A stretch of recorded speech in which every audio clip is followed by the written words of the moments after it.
Olá, eu vou apresentar agora o trabalho intitulado Avaliação da produção de matriz mineralizada por células-tronco cultivadas na presença de scaffolds de polihidroxibutirato e polibutileno succinato. Então, sabe-se, né, que grandes defeitos ósseos, eles não regeneram satisfatoriamente e constituem, assim, um importante problema biomédico, sendo a engenharia de tecidos, né, uma tecnologia promissora para a promoção da reparação e regeneração óssea nesses casos.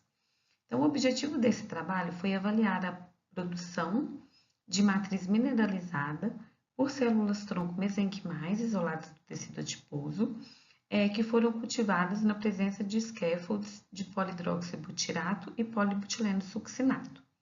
Então, para isso, inicialmente, as matrizes tridimensionais elas foram produzidas por meio de extrusão seguida de lixiviação.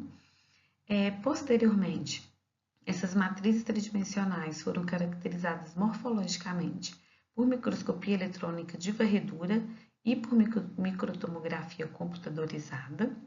Após essa caracterização, foi feito o isolamento e cultivo das células-tronco mesenquimais, né, que foram isoladas do tecido adiposo.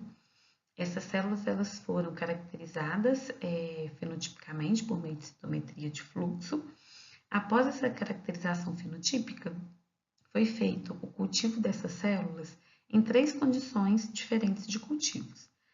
Na presença apenas do meio de cultivo basal, como controle, na presença do meio de cultivo basal associado, né, à presença de scaffolds de PHP-PBS, e o terceiro grupo foi cultivado com meio indutor da diferenciação osteogênica na presença de scaffolds de PHP-PBS.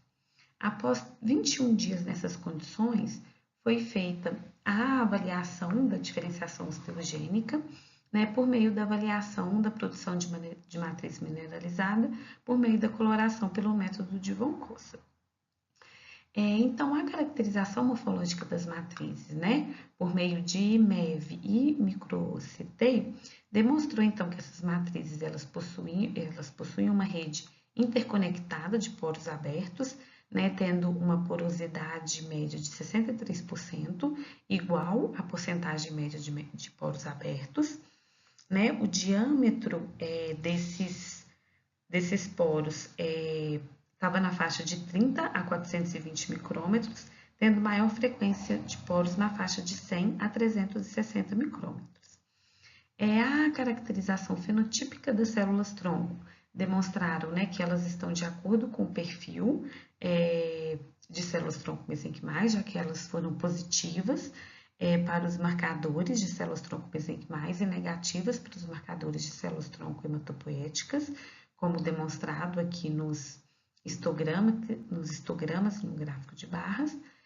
E essas células, né, elas cultivadas nas 3 condições diferentes de cultivo, após 21 dias e a coloração pelo método de von Cossa, foi possível observar que não houve diferenciação osteogênica nas células mantidas em meio basal, enquanto as células mantidas em meio basal na presença de matriz mineralizada, elas foram capazes de diferenciar na linhagem osteogênica, como comprovado aqui pela presença de nódulos de mineralização corados em marrom, né? Assim como as células cultivadas na presença das matrizes tridimensionais e com meio indutor osteogênico.